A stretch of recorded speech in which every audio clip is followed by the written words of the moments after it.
Should I talk about me, myself, what I like, or should I put myself in the shoes of my customers and really be empathetic with them and talk just for them and only for them? Like, and this is often a question that is coming back. What do you tell them? Yeah, that's a great question.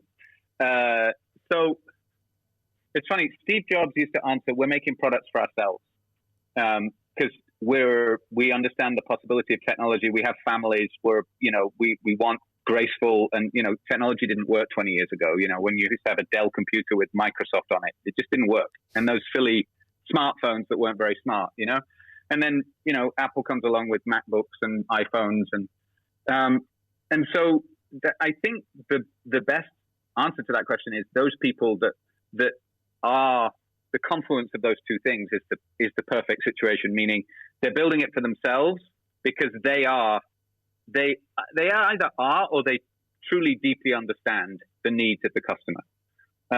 And so sometimes I guess there are times when there's a gap there.